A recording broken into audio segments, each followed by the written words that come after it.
Hello दोस्तों, welcome back to my channel सफलता का रास्ता। आज हम डिस्कस करेंगे डीमैट अकाउंट के बारे में। Let's begin. आजकल ज्यादातर लोग शेयर ट्रेडिंग करते हैं तो हमारे माइंड में डीमैट की बात जरूर आती है। हम डीमैट अकाउंट ऐसे ही ओपन कर लेते हैं, बट हमें डीमैट क्या हमें डेफिनेटली समझना चाहिए और फिर डीमैट अकाउंट ओपन करना चाहिए। पहले हम जीरोधा डीमैट अकाउंट के बारे में डिस्कस करेंगे। जीरोधा अकाउंट, जब भी आप वहाँ पे जीरोधा पे ऑनलाइन डीमैट अकाउंट ओपन करते हैं तो आपको अकाउंट ओपनिंग के चार्जेस होते हैं 200 रुपीज। वहीं पे अकाउंट अगर आप ऑफलाइन ओपन करते हैं तो आपको 500 रुपीज के चार्जेस होते हैं। अगर आप एक एनआरआई हैं और आप वहाँ पे ऑफलाइन ही अकाउंट ओपन होगा तो उसके 500 चार्जेस है। अगर आप किसी कंपनी का अकाउंट खोल रहे हैं जैसे पार्टनरशिप, एलएलपी, एचयूएफ और कॉर्पोरेट का कोई अकाउंट ओपन कर रहे हैं डीमैट, तो ये भी ऑफलाइन ओपन होगा और इसके भी सेम चार्जेस एप्लीकेबल होंगे 500 रुपीज। एक जो डीमैट अकाउंट रन करता है उसकी साल की सालाना एक मेंटेनेंस कॉस्ट होती है, वो हर एक कंपनी के अपने अपने चार्जेस होते हैं। यहाँ पे जो जीरोधा चार्ज करता है, एनुअल मेंटेनेंस चार्ज जो करता है वो ₹300 का चार्ज करता है। तो सबसे पहले हम डिस्कस करेंगे इक्विटी डिलीवरेबल्स के बारे में। पहले तो इक्विटी डिलीवरेबल्स होता क्या है। आज आपने शेयर बाय किया, आज के बाद आप कभी भी जब भी शेयर को बेचेंगे, कल बेचे या फिर 10 साल बाद बेचे, तो उसे डिलीवरेबल्स कहते हैं। तो डिलीवरेबल्स के अकॉर्डिंग ब्रोकरेज चार्ज होते हैं। तो जीरोधा इक्विटी डिलीवरेबल्स पे कोई ब्रोकरेज नहीं लगाता, मतलब जो ब्रोकरेज है वो जीरो हो जाती है, नील, जीरो ब्रोकरेज है। वहीं पर एसटीटी और सीटीटी मतलब जो गवर्नमेंट के चार्जेस हैं वो एप्लीकेबल होते हैं 0.1% on buy and cell.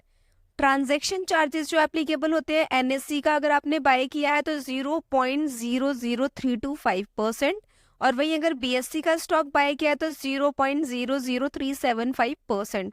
GST जो एप्लीकेबल होता है वो 18% होता है, brokerage plus SEBI charges plus transaction charges, तो इसको टोटल करके जो कॉस्ट बनती है उसमें 18% का जीएसटी चार्ज होता है। सेबी के जो चार्जेस होते हैं वो अगर एक करोड़ पे ₹10 का सेबी के चार्जेस होते हैं। स्टैम्प के जो चार्जेस होते हैं वो 0.15% और ₹1500 पर crore on buy side, buy पे ये एप्लीकेबल होते हैं। यहाँ हमने डिस्कस किया डिलीवरेबल्स पे लगने वाले सभी तरीके के चार्जेस। वहीं पर अगर एक ट्रेडर है वो इक्विटी इंट्राडे करता है, सेम डे बाय किया, सेम डे सेल किया, तो क्या चार्जेस एप्लीकेबल होंगे। वहां पर जो ब्रोकरेज चार्ज होगी वो होगी 0.03% और ₹20 पर executed order, which ever is lower. अगर जो ब्रोकरेज है 20 रुपए से कम की बन रही है तो 20 रुपए चार्ज होगा। अगर 20 रुपए से ज्यादा बन रहा है, 25 रुपए की ब्रोकरेज बन रही है तो 25 रुपए चार्ज होगा। विच एवर इज लोअर, जो कम होगा वो कम से कम चार्ज होगा, मतलब 20 रुपए जो कम से अमाउंट होगा वो चार्ज हो जाएगा। एसटीटी और सीटीटी वो जो चार्जेस होंगे 0.025% on the sell side. Transaction charges NSC पर जो चार्ज होगा वो 0.00325%। बीएससी पे जो चार्ज होगा 0.00375%।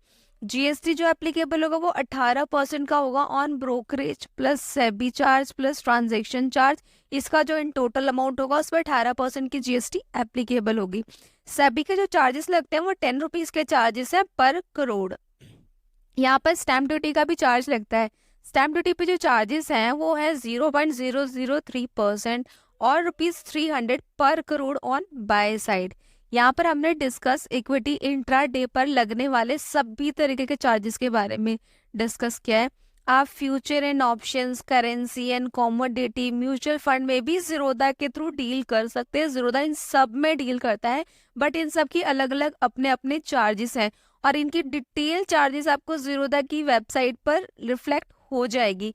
क्योंकि ज्यादातर लोग या तो इन्वेस्टर होते हैं या फिर ट्रेडर होते हैं, तो मैंने मेनली डिलीवरेबल्स और इंट्राडे को कवर किया है, उसके चार्जेस के बारे में आपसे डिस्कस किया है। बाकी मैं और डीमैट अकाउंट के ऊपर वीडियोस बनाऊंगी, आप अपने नीड के अकॉर्डिंग ही डीमैट अकाउंट का सिलेक्शन कर सकते हैं। अगर आपको वीडियो अच्छी लगी हो तो आप मेरी वीडियो को एक लाइक जरूर करें, और अगर अभी तक आपने मेरा चैनल सब्सक्राइब नहीं किया है तो आप मेरे चैनल को प्लीज सब्सक्राइब कर दीजिए। And may thanks for watching.